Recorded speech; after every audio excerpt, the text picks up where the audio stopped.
Bueno, yo creo que estaréis todos de acuerdo conmigo y es evidente que la familia es una pieza clave, tiene una función importantísima a la hora de acompañar a los jóvenes en ese proceso de encontrar un trabajo, sobre todo si es el primer trabajo. Sin duda es una función que a veces es complicada, a veces es compleja y que, por supuesto, requiere siempre de la ayuda de expertos, de pautas que ayuden a las familias a saber cómo acompañar a ese joven a su acceso al mercado laboral. Por eso nuestros expertos en el asesoramiento de familias, en la gestión de la empleabilidad de jóvenes, nos van a explicar a fondo cómo hacerlo en esta mesa redonda que vamos a disfrutar a continuación, llamada «Cómo ser un apoyo en el proceso de orientación, desarrollo, formación y empleo del joven con discapacidad».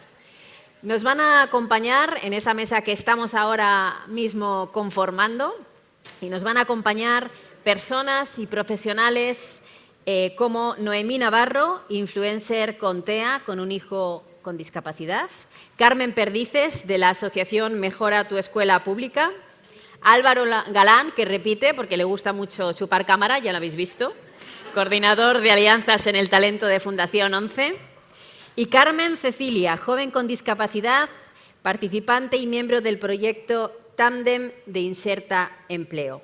Sabina Lobato, directora de Formación y Empleo de Operaciones y Estudios de Fundación 11, será la responsable en esta ocasión de moderar este acto. Yo os aviso de que va a ser una mesa muy interesante en la que nos van a hacer reflexionar y ponernos en cada lugar. Vamos a hablar de la parte de la familia, pero obviamente vamos a ponernos en el lugar de cada pieza clave de este proceso, que es cómo acompañar a un joven con discapacidad a la hora de acceder al mercado laboral.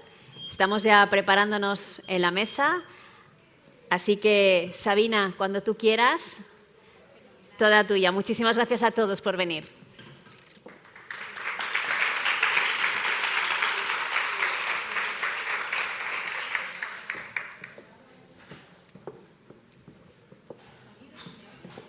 Creo que no está activo. Ahora, muy bien.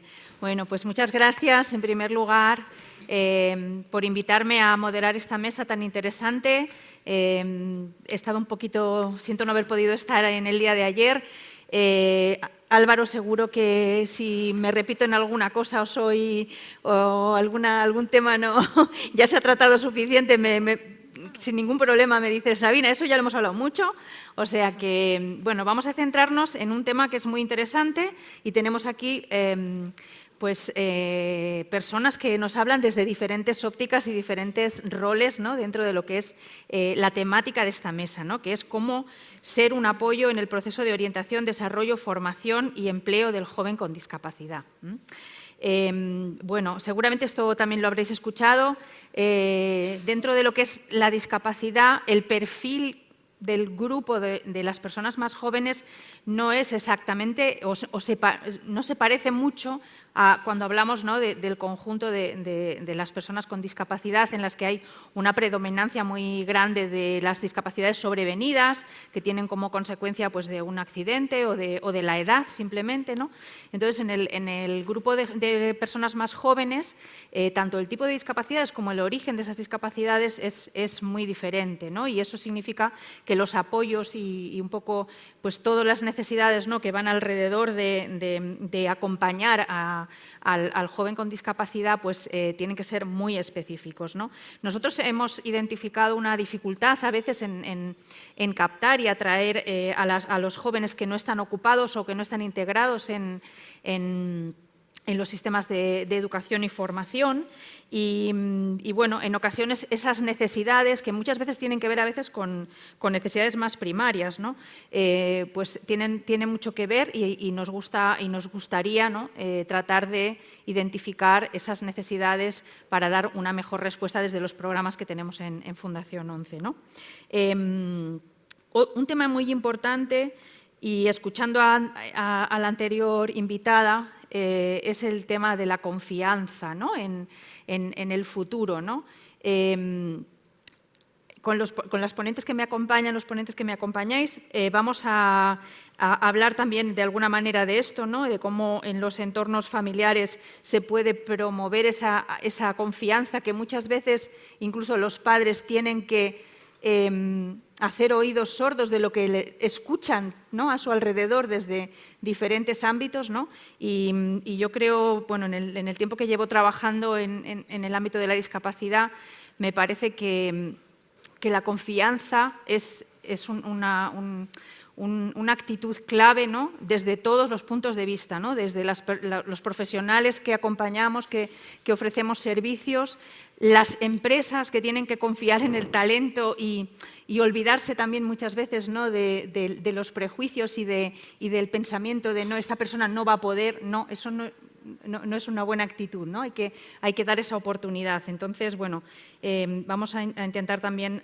pasar por ese territorio, ¿no?, de la confianza y bueno, Álvaro nos va a poder hablar un poquito más también, que es el principal artífice del programa Alianzas con el Talento, ¿no?, de lo que hacemos desde Fundación 11.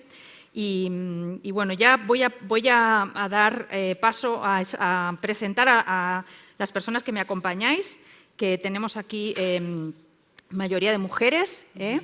Entonces, empezamos por Noemí Navarro, más conocida en redes como Noemí misma. Es una de las influencers más conocidas en nuestro país, con más de 250.000 personas que siguen sus consejos sobre moda, estilo de vida y belleza, pero también su faceta como madre de un niño con autismo, que además, en tu caso, te sirvió también para identificar tu propia, ¿no?, situación, ¿no?, de descubrir tu propio, bueno, diagnóstico como persona con un trastorno del espectro autista, ¿no? Has estado también divulgando sobre el trastorno del espectro del autismo y además has publicado un libro que se llama El arte de no encajar. Entonces, bueno, muchísimas gracias por acompañarnos y también vamos a hablar contigo. A vosotros. Muy bien. Aquí a mi izquierda tengo a Carmen Perdices, que es la presidenta de una asociación que se llama Mejora tu Escuela Pública.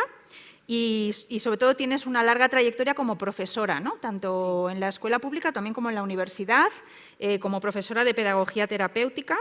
Y va a ser muy interesante conocer también un poco lo que desde vuestra asociación, ¿no?, proponéis y promovéis, ¿no?, de cara a mejorar la escuela pública, que, por recordar, es la escuela en la que estudian más del 85% del alumnado con necesidades educativas especiales, ¿no? Entonces, es muy importante. Más a mi izquierda está Carmen Cecilia García. No sé cómo quieres que te llame, Carmen o Cecilia. Carmen, por favor. Carmen, vale, pues dos Carmen, entonces, muy bien. Es integrante del proyecto Tándem, que es un programa de la Fundación 11, que básicamente un poco lo que promueve es la formación en alternancia con el trabajo, y también te vamos a preguntar un poquito sobre este programa, ¿no?, en el que estás participando. Y por último, Álvaro Galán, que bueno, ya de sobra conocéis y que quizás a lo mejor voy a presentar desde una perspectiva un poquito más personal, ¿no? Álvaro en muchos momentos de mi vida ha sido como un maestro Jedi, que seguro que eso le gusta mucho que se lo diga, ¿no?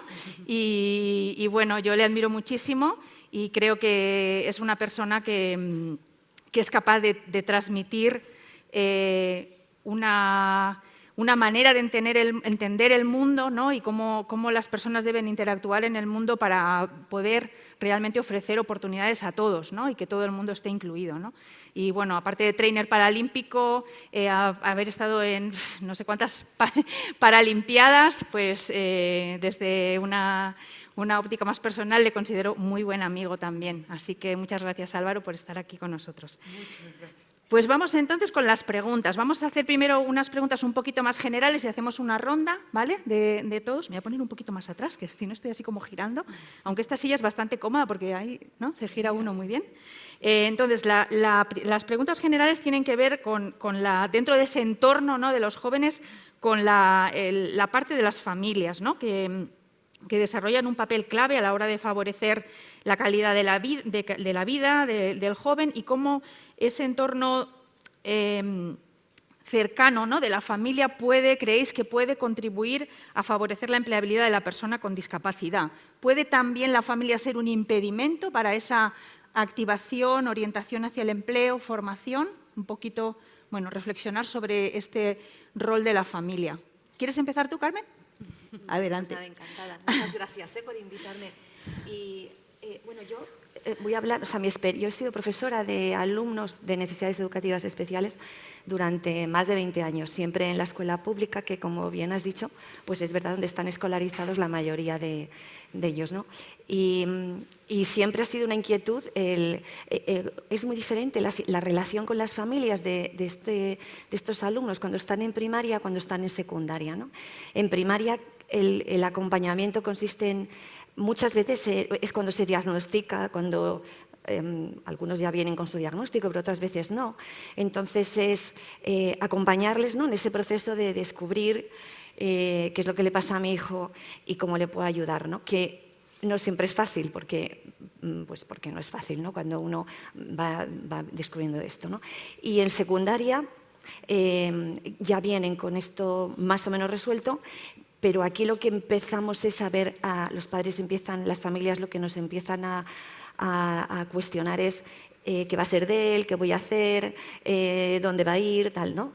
Y ahí el trabajo consiste en ayudar a las familias a hacer en equipo, ayudar a que nuestros alumnos se encuentren, ¿no?, vayan formando ese proyecto de vida que les permita bueno, pues desarrollarse como persona como cualquier otro, ¿no? O sea, me parece que es un trabajo precioso, pero hay que hacerlo en equipo, o sea, porque con la familia. Y bueno, esto así en general. Luego hay que concretarlo, hacer planes, buscar recursos, etcétera, ¿no? Entonces, bueno, fundamentalmente esto. Carmen, tú desde más una óptica más personal, ¿no?, bueno, lo que nos puedes contar un poquito de cómo te ha influido tu familia y qué crees que es importante, ¿no?, dentro del entorno familiar a la hora de bueno, de estar mejor preparado, ¿no?, para enfrentarte a ese futuro laboral. Yo concretamente he tenido mucha suerte porque mi familia siempre me ha estado apoyando. Yo tenía problemas desde pequeñita y mis padres siempre han dicho que yo podía hacer lo que yo quisiera hacer. Y eso es algo que me lo han repetido muchísimo. O sea, no sabéis cuánto. Entonces, ellos siempre me han apoyado. A mí se me daban muy mal los estudios, pero muy mal. Y siempre me han apoyado con que estudia, ponte a estudiar, hace estas cosas. También yo tengo varios hermanos mayores, tengo 2 hermanas y un hermano, y mis hermanos también me han ayudado un montón. O sea, me siento muy afortunada por la familia que tengo, porque ellos siempre me han ayudado. Puede que en otras familias sea distinto, pero hablando de mi caso concreto, sí que me han ayudado un montón. O sea, ha sido como comentaba Carmen también, ¿no?, un equipo, ¿no?, todos Sí. un poco remando en la misma dirección, ¿no?, de apoyarte, ¿no? Sí, sobre todo que muchas veces he estado a punto de tirar la toalla porque yo veía que no podía, o sea, yo estudié un grado superior de turismo, ahora estoy haciendo otra cosa en otra rama diferente, que ya os hablaré más adelante, pero yo estoy haciendo un grado superior de turismo y repetí un montón de veces. Y estuve a punto de dejar el grado superior, estuve a punto de decir, ya no puedo más, lo dejo aquí, lo hago por libre, hago lo que sea. Entonces, mis padres me dijeron, ya lo has empezado, sigue, tú no lo dejes atrás, solo te queda un año, te vamos a ayudar. Y eso a mí me ayudó un montón, o sea, muy bien. en mi caso fue así. Estupendo. Muchas gracias por compartirlo con nosotros.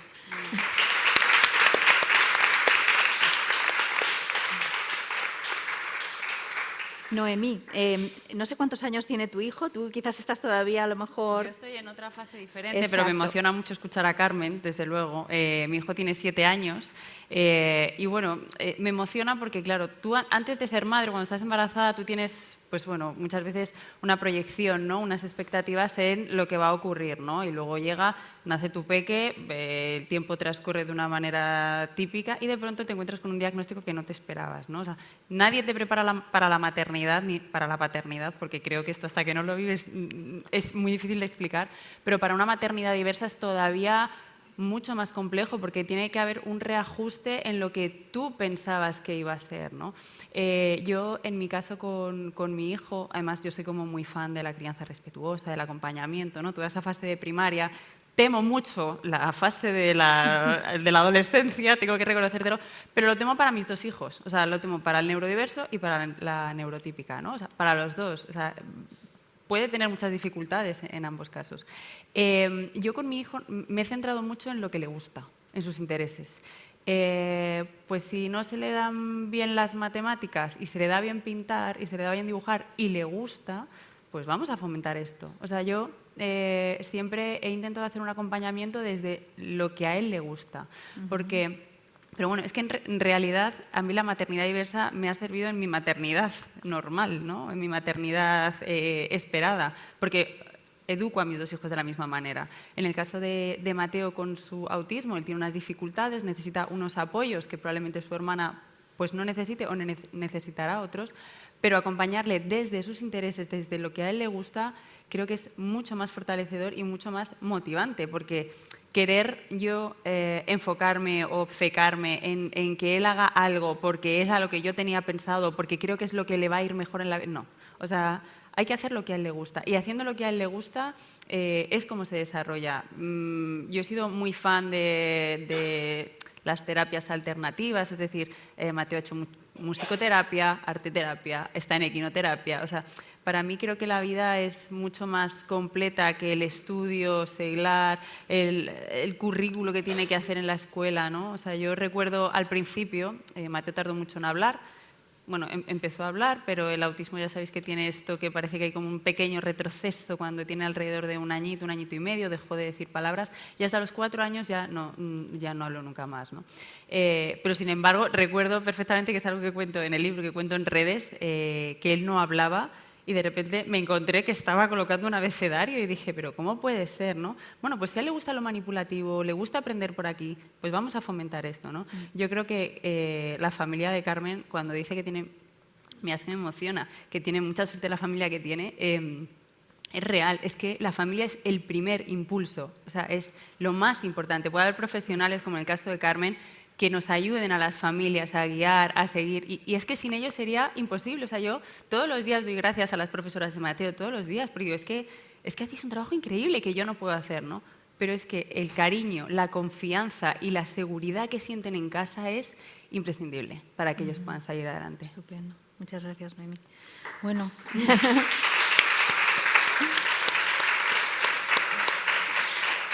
Álvaro, no sé si nos quieres dar una perspectiva un poquito más, porque bueno, hasta quizás ahora hemos visto más la parte, ¿no?, de familias como impulsoras, como equipos, ¿no?, que empujan. Tú que has conocido más casos y que estás en el programa Alianzas con el Talento y tienes oportunidad de pulsar un poquito cuál es la realidad general, ¿no?, de las familias, ¿cómo lo ves? ¿Crees que también ha habido una evolución en cómo eran las cosas antes a lo que estamos viendo ahora? Que yo creo que por ahí también, ¿no? Hay una gran evolución. Hay una gran evolución en cuanto a la forma de entender al niño, al adolescente con discapacidad. Pero esa evolución en la forma de tratar y de acompañar al niño y al joven, está apareciendo otra gran amenaza, que es el entorno Bani. El entorno Bani lo que viene a decir es que este mundo cada vez se entiende menos y nos genera gran ansiedad porque es impredecible. Entonces, esa ansiedad que a todo el mundo nos genera la incertidumbre, es como decir, pedimos peras al olmo, pedimos seguridad a papá y a mamá cuando papá y mamá no tienen seguridad. Entonces, mi gran recomendación. Y como bien has dicho, Sabina, soy un friki. No, yo no he dicho eso. Que conste. De Star Wars. La gran solución y el gran consejo que podemos dar a las familias y a los jóvenes es que tienen que jugar a ser superhéroes de Marvel. No sé. Yo les invito a que sean superhéroes de Marvel con alma de Yoda. Es decir,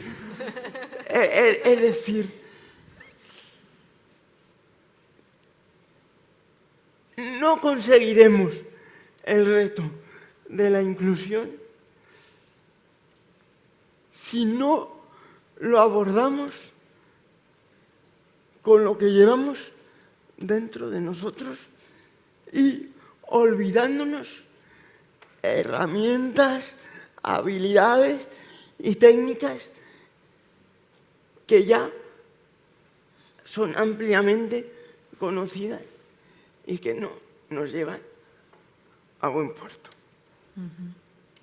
Muy bien, muy bien. Muchas gracias, Álvaro. Muy bien.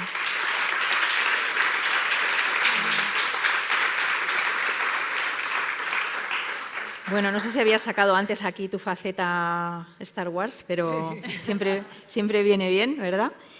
Bueno, vamos a seguir con Noemí de nuevo. Noemí, como decíamos antes, ¿no? Que a ti todavía un poco todo lo que es la parte de inclusión laboral, ¿no? de tu hijo Mateo, quizá a lo mejor la ves un poquito lejos, ¿no? Pero yo sé que todos los padres, una de las principales, ¿no? preocupaciones, los que tenemos hijos sin discapacidades, si se puede decir así, ¿no? Porque cada persona tiene sus dificultades, ¿no? Y los padres de niños con alguna discapacidad, siempre un poco pensar en el futuro, ¿no? y en cómo vais a poder dotarles de la mayor autonomía posible para que puedan valerse en la medida de las posibilidades por sí mismos en el futuro, es una de vuestras principales, ¿no? Muchas veces las preocupaciones, ¿no? ¿Cómo te gustaría que fuera la inclusión de tu hijo? O sea, ¿cómo ves ese posible futuro, ¿no? Ya nos has apuntado alguna cosa, ¿no? Con respecto a apoyar un poco las apetencias y lo que le gustan, ¿no? Y también, ¿qué piensas de las barreras, ¿no? que existen alrededor de lo que te rodea a ti, a tu familia, a tu hijo? ¿No? O sea, esas barreras, ¿cómo influyen? ¿Y qué consejos podrías dar a otras familias? ¿no? Vale, voy a ver si me acuerdo de todas. Si me dejo alguna cosa, si te dejas alguna cosa, yo te apunto, no te preocupes. Bueno, yo creo, hay algo, aunque me pille todavía de muy de lejos, pues bueno, mi hijo trabajando, ¿no? Siendo una persona dentro del mercado laboral, hay algo que yo tengo muy claro y es que la sociedad que viene del futuro la estamos construyendo ahora. O sea, los amiguitos o los compañeros con los que se rodea mi hijo serán sus futuros compañeros de trabajo, la gente, o sea, los niños que ahora mismo están con él estudiando serán futuros directivos de empresas grandes y ellos recordarán que en su clase había una persona con autismo que era igual de válida que todos ellos y muy probablemente tengan otra visión mucho más inclusiva, con una responsabilidad social mayor de la que hay ahora y hagan que sea más sencillo, ¿no? Yo, por mi parte, aunque esto todavía me pilla lejos, hay un trabajo del que yo me siento tremendamente responsable y es que teniendo el altavoz que tenemos, aunque yo hago moda, lifestyle, hago pues bueno, cosas que también me acompañan en mi día a día, o sea, hago mi maternidad, es decir, no todo en mi vida es el autismo de mi hijo o mi condición, ¿no? O sea, como ha dicho Álvaro, es que tengo súper mala memoria, perdóname. Como ha dicho Álvaro, o sea, realmente tenemos que fomentar esa seguridad en ellos. Tenemos que nosotros mismos vestirnos de superhéroes para que ellos también entiendan que puede llegar, ¿no? ¿Barreras hay? Pues probablemente que las haya. Yo creo que me siento en la responsabilidad de visibilizar, de normalizar que una madre tiene un peque con autismo, que la vida continúa, que tenemos que ser fuertes, que no pasa nada si son diferentes y que tenemos que acompañarles, ¿no? Yo hago o intento hacer mucha labor de visibilización, de concienciación sobre el autismo y no te puedes imaginar la cantidad de mensajes que recibo cada día de madres que les cuesta, que no saben cómo afrontarlo, que tienen miedo. Yo también tengo miedo, cada día tengo miedo, cada día pienso, ¿qué va a ocurrir con mi hijo, ¿no?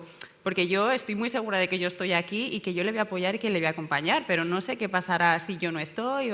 Bueno, en cualquier caso creo que es una labor de toda la sociedad, es una labor también de los futuros empresarios, de los futuros directivos, entender que las personas con discapacidad no son una merma en la eficiencia del trabajo. Probablemente hagan el trabajo de otra manera y muy probablemente aporten cosas que las personas neurotípicas no aporten, ¿no? Mi hijo es capaz de estar centrado tanto tiempo en algo que te sabría descomponer, por ejemplo, las piezas de un camión y decírtelas una por una de un camión de bomberos, porque le encanta. O sea, son capaces de hacer cosas asombrosas muchas veces, ¿no? Para la que a lo mejor la sociedad todavía no está preparada. En cuanto a las barreras que hay, siento que esto es mucho pico y pala, pico y pala, pico y pala, poquito a poquito, poquito a poquito. O sea, de hecho, jolín, estar aquí en un congreso que haya tanta gente, poder estar hablando de esto, pues ya es un gran avance, es un gran logro. Poder hablar en redes sociales creo que nos da un altavoz enorme, ¿no? Yo recuerdo, no hace tanto que a mi hijo le diagnosticaron autismo, hace 5 años, y yo no encontraba en redes ni la información, ni el apoyo, ni verme reflejada en otras madres, y a día de hoy sí. Entonces, eso es súper importante. No sé qué va a ocurrir con el futuro laboral de mi hijo, pero tampoco sé qué va a ocurrir con el futuro laboral de mi hija. O sea, es decir, es que es así. Entonces, de nuevo, las familias, yo voy a estar apoyando a mi hijo en lo que él decida hacer, en lo que él quiera hacer, pero igual que la voy a apoyar a ella. Y me repito, y lo siento, pero es que sin que las familias estén apoyando es muy complejo. Entonces, me ha encantado cuando dice que nos tenemos que creer superhéroes. Es un concepto del que suelo huir, pero es cierto, hay muchas veces que la gente, a mí, ¿no? Por ejemplo, hablo de mi caso porque es el que conozco, me escriben en redes y me dicen, jolín, es que no sé cómo puedes vivirlo o asumirlo de la manera que lo haces. Y yo muchas veces digo, ¿pero tenía otra opción? O sea, es mi hijo, o sea, quiero lo mejor para él. Y además, gracias a mi hijo, he descubierto una propia condición en mí que me ha dado respuestas también a cosas a las que yo siempre he pensado, pues bueno, que yo era una rara o que yo no encajaba porque no me entendía con la gente. Bueno, es que mi cerebro también funciona de otra manera, diferente, ¿no? Y sin embargo, puedo tener una vida plena, que es lo que yo hablo mucho en mi libro, ¿no? Que la vida plena no es igual para todos. La vida plena de tu hijo, y probablemente sea en la que esté muy feliz, probablemente no es la vida plena para ti y viceversa, ¿no? Entonces, creo que hay que tener mucha confianza y seguir pico y pala, pico y pala, pico y pala, visibilizando, hablando mucho de la discapacidad, insistiendo mucho en que esto está aquí, que son personas que son igual de válidas, con unas capacidades diferentes y que tenemos que apoyarlas. Una cosa muy breve, que aprovecho que un poco en tu rol, ¿no? de influencer y de moverte también, ¿no? En las redes sociales.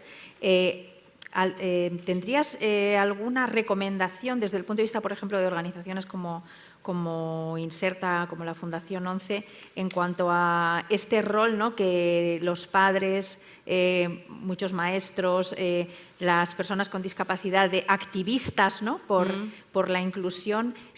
¿Alguna recomendación en un poco cómo crees que debe ser una buena estrategia, ¿no? Para ese activismo en las redes sociales? Wow, es una pregunta complicadita, ¿eh? A ver, en redes sociales creo que, o sea, ya simplemente la organización de algo así es muy guay. O sea, en realidad tener esto y tener acceso a esta visibilidad y lo que podamos hacer luego en redes ya es algo muy potente. O sea, creo que si no existierais sería mucho más difícil. O sea, es que ya lo que estáis haciendo está muy bien.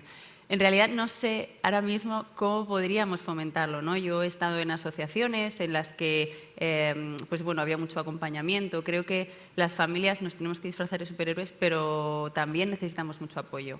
O sea, yo ha sido uno de los grandes hándicaps que me he encontrado, porque yo recuerdo cuando nos dieron el diagnóstico de mi hijo, yo no tenía con quién hablar de esto, ¿no? Nadie entendía mi maternidad y poco a poco ir encontrando madres para poder hablar de eso o padres era muy potente. Entonces, creo que el acompañamiento a la familia, el impulso a las escuelas públicas, el impulso de terapias nuevas, alternativas, no la típica terapia con el abordaje en gabinete, ¿no? O sea, hay muchos tipos de terapias que fomentan un desarrollo en los niños y un aprendizaje de herramientas que van a usar luego en su vida. Entonces, si se me ocurre algo más te lo comentaré. Muy bien, muy Es bien. que me has pillado un poco. Muy bien. Lo que sí Pero que parece claro, ¿no?, es que en los últimos años también la presencia de la discapacidad también en mucho las más redes visible. sociales es mucho más visible, ¿no? Y más digna, y mucho más digna. Muy bien, muy bien. Yo quería, o sea,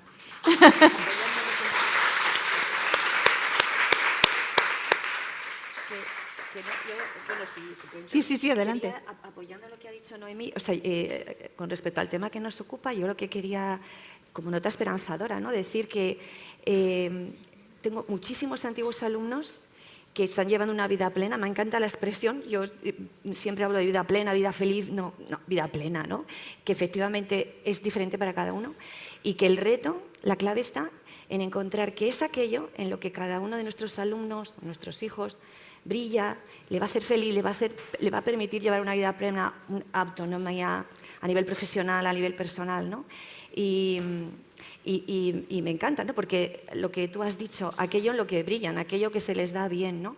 Y justamente hay trabajos para los cuales están mejor cualificados precisamente por eso que les hace diferentes que otras personas. O sea, y esto me parece grandioso. O sea, yo tengo, por ejemplo, alumnos con Asperger, antiguos alumnos, que trabajan ordenando en un quirófano el material quirúrgico después de una operación. Y lo hacen muchísimo mejor que cualquier otra persona, porque son incapaces de no dejar las cosas como les han dicho que las tienen que dejar. Entonces, el reto es encontrarles, ayudarles, junto con la familia, porque claro, nosotros les conocemos, pero la familia les conoce mejor y juntar esos dos conocimientos es fantástico. Encontrar, ¿no?, ese sitio, irles preparando, irles ayudando, ¿no?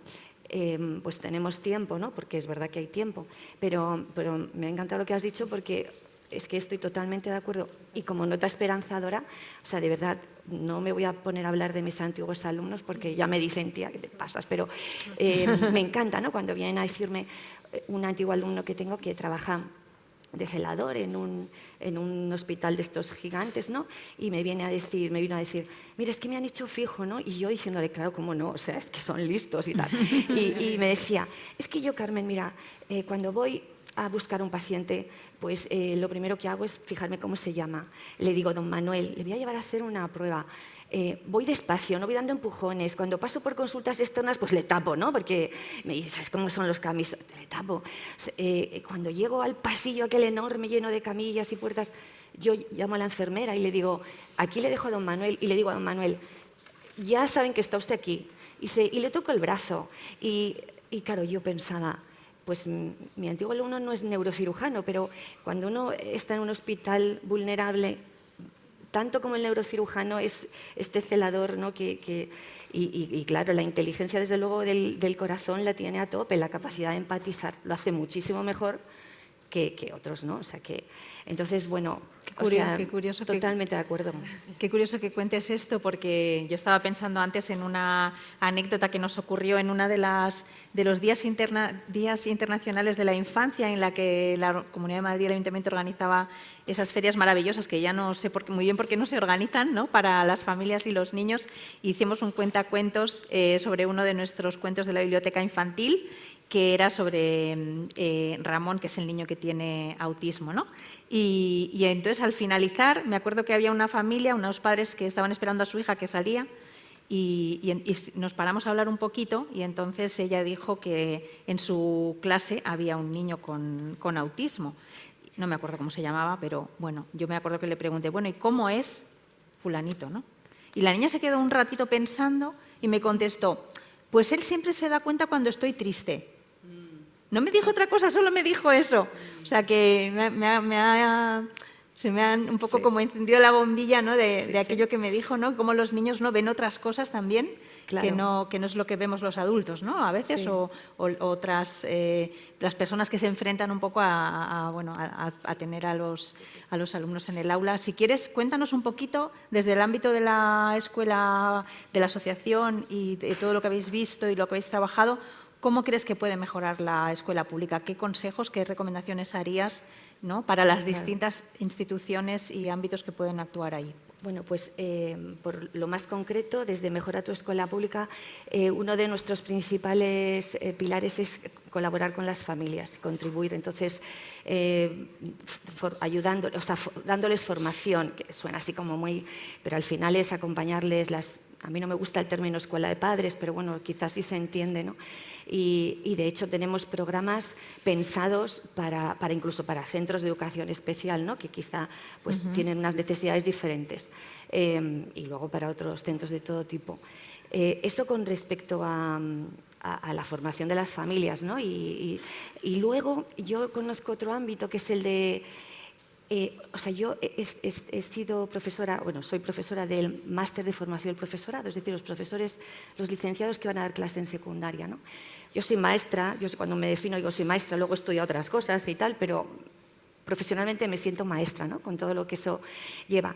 Y cuando yo llegué a secundaria me di cuenta que los compañeros, desde luego, sabían matemáticas y, bueno, perdón si aquí hay alguno de secundaria, que hay gente muy maja, llevo muchos años allí, pero quizá les faltaba la formación que el magisterio. Entonces, cuando me dijeron, pues colabora en el máster para formar futuros, pues dije, venga, voy. Yo doy una asignatura en el máster que se llama Atención a los alumnos con necesidades educativas de apoyo específico, que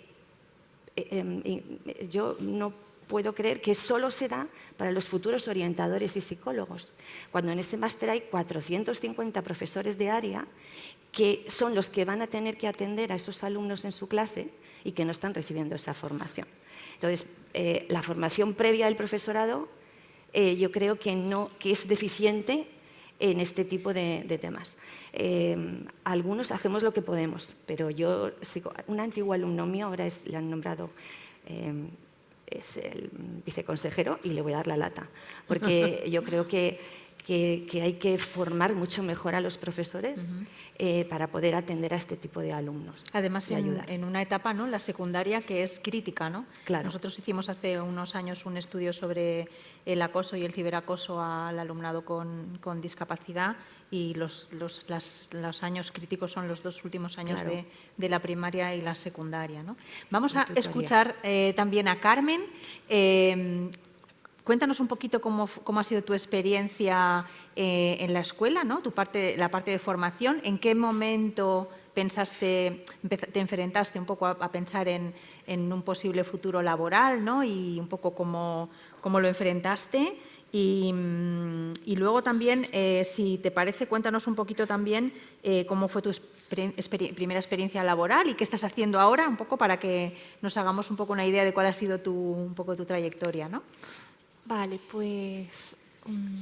Empezamos por la parte de la escuela, si quieres. sí, es que es como tanto Muy largo. recorrido, yo te voy guiando. tantas Si quieres, cosas que es empieza como en por plan de ¿por dónde empiezo? Eso es, empieza por un poco como de más atrás hasta ahora, ¿no? Pues, a ver, cuando era pequeñita, pues yo sentía que yo era muy diferente, que yo estaba como callada a mis cosas y que yo era muy despistada. De hecho, a mí me gusta decir que yo tengo despiste patológico, que es como yo llamo a mi déficit de atención. Entonces, yo de pequeñita no sabía a qué dedicarme. Entonces llegó la ESO. Y en la ESO descubrí que se me daban bien muchas cosas, pero sobre todo me gustaban las personas. Entonces, hablar con las personas, tratar con otras personas. Y entonces me puse a averiguar y le pregunté a mi familia, a mis hermanos, que cómo se llamaba esa parte que tocaba mucho con las personas, atención al público, que yo en ese momento no lo sabía. Total, que cuando yo terminé la ESO, después de haber repetido muchos años, porque ya spoiler para más adelante, he repetido un montón de veces, muchísimas, y me costó muchísimo sacarme los estudios. cuando yo terminé la ESO, yo pensé, ¿a qué me voy a dedicar? ¿Qué cosas me gustan? Entonces yo pensé estudiar bachillerato, porque en ese momento yo no conocía los grados superiores medios y yo no sabía que había otro tipo de formación, porque yo no estaba tan informada. A mí nadie... Es una de las cosas que estaba pensando cuando estabas hablando tú, que si yo hubiera tenido en mi instituto una orientadora que me hablara de, mira, no solo puedes optar a esto, sino que tienes varias opciones, entonces yo podría haber dicho, ah, vale, puedo hacer un grado superior, un grado medio. Entonces yo hice bachillerato. Y aunque suene raro, bachillerato se me dio muy bien, porque, o sea, dicen todo el mundo que bachillerato es como la época como más difícil, pero a mí se me dio relativamente bien, solo repetí una vez. Para mí eso es bien, ¿vale? ¿Y qué especialidad de bachillerato escogiste? Cogí humanidades. Humanidades. Que recordando la charla de antes, yo me fui por latín y griego, etcétera. Que a mí me gustaban mucho los idiomas. Me gustan mucho los idiomas y es una de las pocas cosas que se me dan bien en este mundo. Y entonces yo estudié bachillerato e intenté hacer selectividad. Y ahí estuvo como el problema, porque yo suspendí selectividad, suspendí con un 3. Y me planteé qué podía hacer, qué hacer con mi vida, porque en ese momento yo necesitaba trabajar, porque yo necesitaba ayudar con mis padres con las facturas, etcétera, porque mis padres ya son bastante mayores y necesitaban ayuda con la casa. Entonces, pero también necesitaba estudiar, porque quedarme en bachillerato no me parecía muy buena opción en ese momento. Entonces yo me miré toda la lista de grados superiores que había y vi turismo en ese momento. Yo entonces empecé a estudiar turismo y me gustó mucho. Tenía idiomas y tenía atención al público, que es lo que os estaba contando anteriormente. Como veis, es mucho recorrido, como os he dicho anteriormente. Entonces, cuando yo estudié turismo, yo repetí 3 veces en mi grado superior. Me costó muchísimo. Y en ese momento también empecé a estudiar. También empecé a estudiar. Perdonadme. También empecé a trabajar, porque, como ya os dije, necesitaba Contribuir en la casa, ¿no? Sí, contribuir en mi casa, perdón, que me pongo un poco nerviosa. No te preocupes, tranquila, tranquila. Entonces, yo empecé a trabajar. En ese momento yo no conocía Inserta, porque a mí Inserta me lo presentaron cuando yo ya estaba en mi último año de grado superior por mis prácticas que hice, las prácticas que yo tenía que hacer cuando yo terminara el grado superior. Pero es que en ese momento conocí a Pascovi, que no sé si lo conoceréis. Y a Pascovi lo que me hicieron fue decirme, te damos como una especie de herramientas. Me dieron un listado de páginas web, de aplicaciones para buscar yo trabajo y ellos también me ayudaron. Y yo empecé a trabajar un par de horitas, los fines de jueves a domingo, en una residencia de ancianos como recepcionista. Y ese fue mi primer trabajo, al menos al que yo considero mi primer trabajo, porque sí que fue contrato firmado, sí que fue un trabajo de estás de tal hora a tal hora, y para mí eso fue muy importante, fue mi primer trabajo y yo me sentía muy, muy emocionada en ese primer momento. Sí que me resultó muy difícil en ese primer momento trabajar porque yo no sabía qué era trabajar. Yo no sabía que tú cuando trabajabas tenías que ser tan serio. Entonces,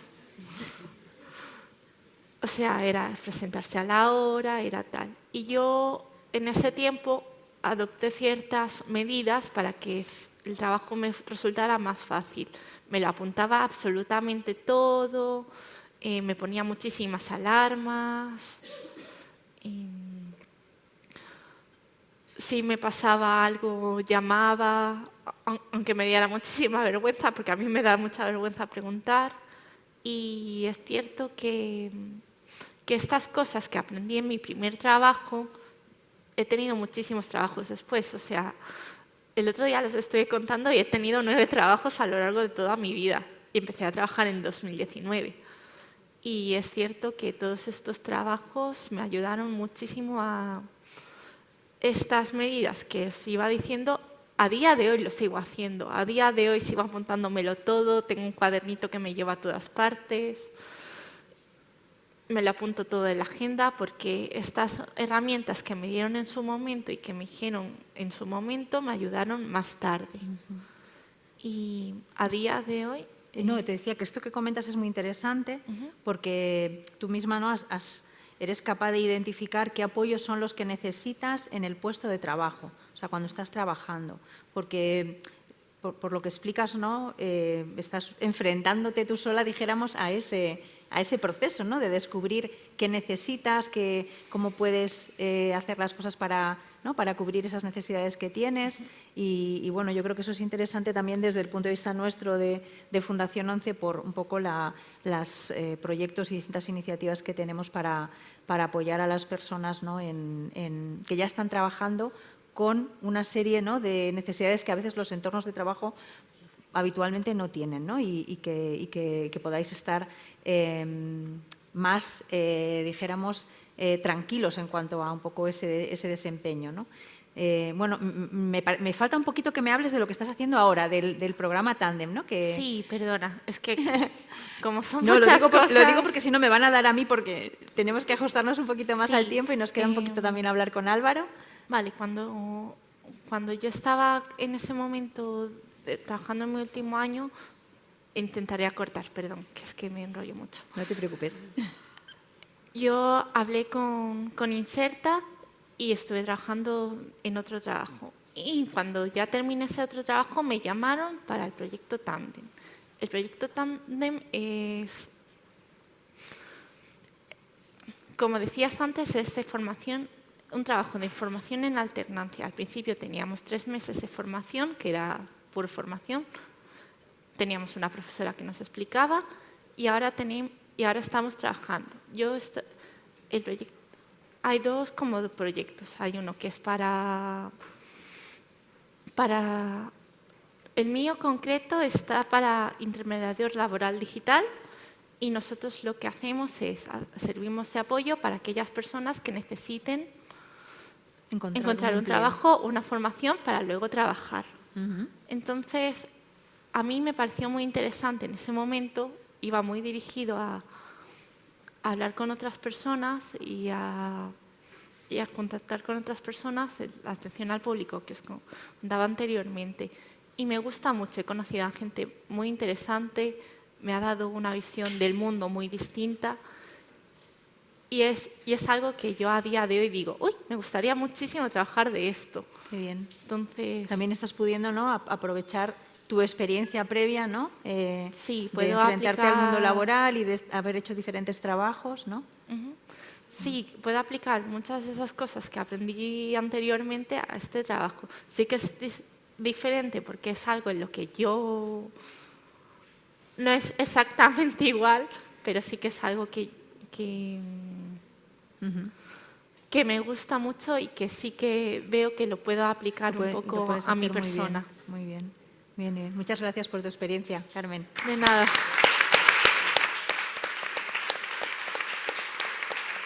Bueno, ahora le voy a pedir a Álvaro un ejercicio de concreción para que nos cuente un poquito más sobre el programa Alianzas con el Talento y después podemos hacer, si nos dejan, una ronda como rápida, ¿no? de bueno, los mensajes, ¿no? que queráis trasladar de esta mesa.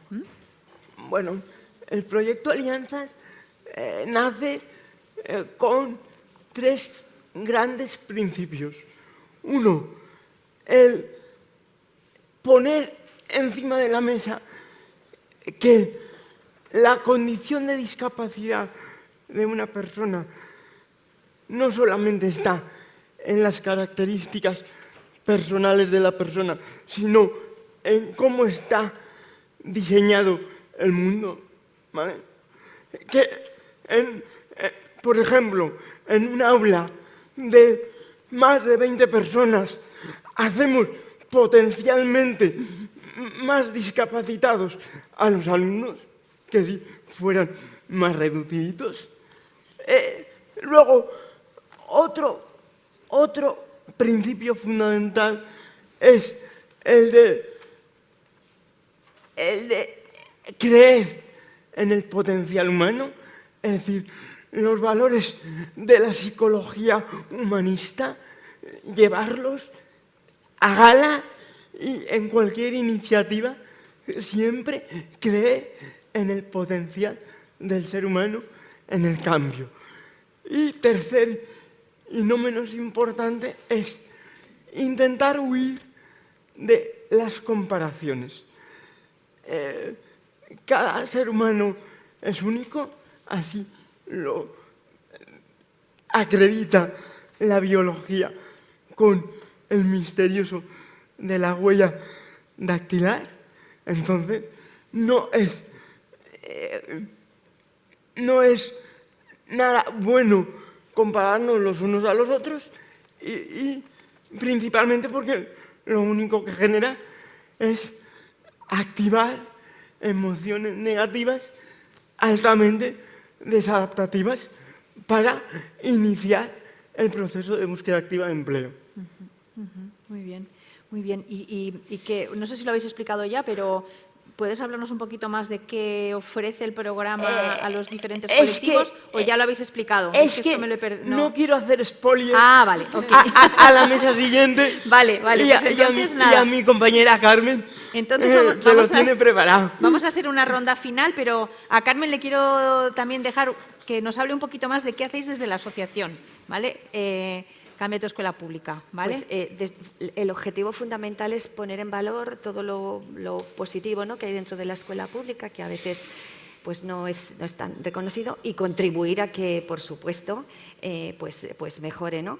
Desde el ámbito con las familias, también damos formación a profesorado, a equipos directivos, y luego una vez al año se convoca un concurso de buenas prácticas y la verdad es que es... Pues, por ejemplo, el año pasado se presentaron casi 300 centros de toda España, todos centros públicos, presentan sus proyectos, entre los cuales la mayoría son proyectos que van a incidir, a trabajar en la mejora en el aspecto humano, ¿no?, como decía Álvaro, a través de la mejora de las personas, ¿no?, a través de la educación. Entonces, la mayoría de los proyectos son de este tipo, ¿no? Y bueno, pues ves cómo, sobre todo a mí me gustan los de centros pues rurales, pequeños, ¿no?, que ves pues cómo se está trabajando, ¿no? Y eso anima, porque eso motiva a intentar luego cada transferencia entre unas experiencias y otras. Pues fundamentalmente se trata de crear una red de ayuda y también de motivación, ¿no? Porque a veces pues uno parece que no hace nada, que estoy aquí en un pueblo perdido o en un barrio o en mi clase.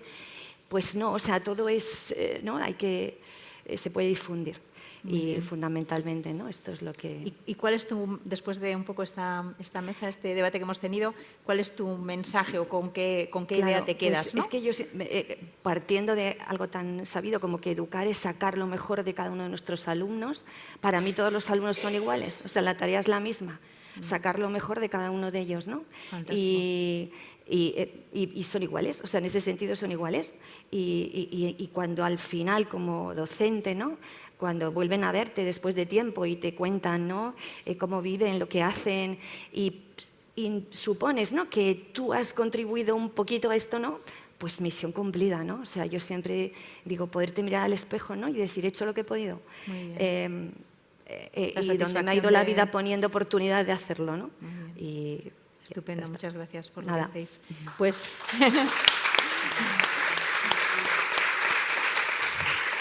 Noemí, ¿con qué idea, con qué mensaje te gustaría llevarte o que te quedas de esta mesa en la que has participado?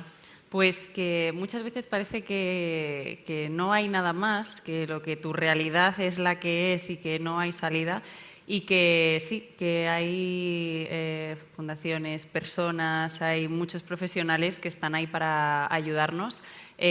como ha dicho Carmen, ¿no? Ella no sabía las posibilidades que había. Creo que tenemos que hacer todavía mucho más impulso para dar a conocer todo lo que existe. Los recursos. Todos los recursos, exactamente. Estupendo. Y que, pues mira, Carmen empezó estudiando turismo y bueno, ahora ha encontrado una nueva vocación. Creo que en su caso también es muy importante que ellos descubran qué es lo que les gusta también, como ha dicho Carmen, pues para que tengan una vida Estupendo. plena. Álvaro, un último mensaje. Pues nos estamos reinventando desde que nacemos, con lo cual hay que tener la mentalidad abierta para asumir el cambio como cualquier etapa de la vida y que los cambios nos van a llevar emociones, pero siempre creyendo en que el mejor plan lo puedes ejecutar y que si hay una piedra en el camino, en esa etapa siempre encontrarás algún recurso externo o interno para Superar. bordear la piedra. Muy bien, Ese es el mensaje final. muy bien. Estupendo.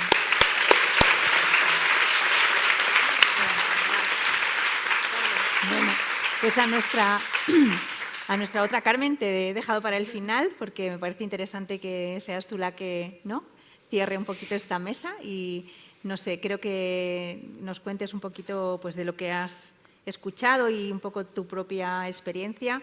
¿Qué mensaje te gustaría trasladar a la gente que ha participado en este congreso y que nos escucha también, ¿no?, por la conexión en streaming? Pues antes de terminar, quería agradeceros haber podido darme esta oportunidad, que me parece estupenda y genial. Muy chachi, como se suele decir. Y bueno, me ha parecido muy interesante porque sí que es cierto que viendo todos los puntos de vista, me parece muy interesante el punto de vista de Noemí como mamá, como tuyo como formador, como Álvaro. Perdón. Y bueno, que cada uno tiene como su camino, como las cosas que le gustan hacer, como todo eso, y que al final, a ver cómo me explico, que esto es complicado de explicar. Las personas con discapacidad tienen como más barreras muchas veces, pero también son como personas, entonces tienes que fijarte mucho en lo que quieres hacer porque esas cosas te van a ayudar como a seguir adelante y puede que muchas veces como que el camino sea como muy accidentado, como mi formación, pero muchas veces este camino como que te ayuda a seguir y tienes apoyo de la familia, apoyo de la gente que te ayuda a formarte, profesores, etcétera, para seguir y tener como una muleta que te ayude a ir hacia adelante. Inserta también está ahí para darte todo tu apoyo, etcétera. Muy bien, estupendo. Muchísimas gracias, Carmen.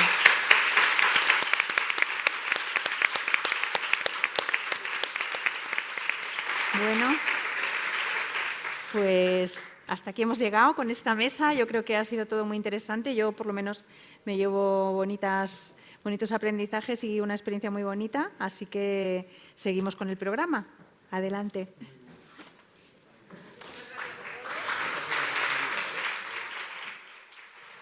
Vamos a hacer la foto.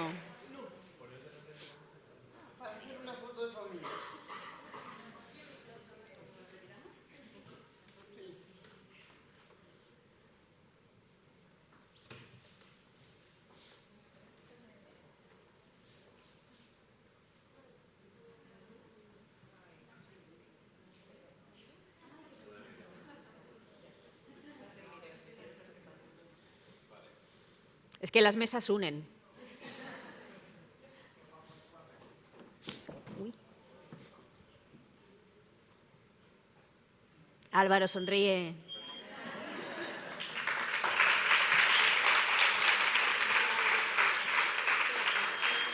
Bueno, pues muchísimas gracias a todos. Ha sido súper interesante escucharos a cada uno. Yo, si me permitís añadir algo, es que ese talento que todos tenemos y que, bueno, pues lo potenciemos desde la infancia es importantísimo, porque yo siempre digo que en el fondo todos tenemos capacidades y todos tenemos discapacidades. Lo que pasa es que a unos se nos nota más que a otros. Pero es verdad que esa parte que tenemos le tenemos que dar mucha más importancia que la parte que nos falta. Y ahí está el éxito, yo creo, de que lleguemos a ser quien queramos ser, como decíamos ayer. Bueno, ahora toca el momento de reponer pilas, de recargar un poquito el disco duro, que lo tenemos lleno de emociones, sensaciones e ideas. Así que os esperamos en un ratito. A las 12:15 empezamos esta segunda parte de la primera jornada del Congreso. Disfrutad.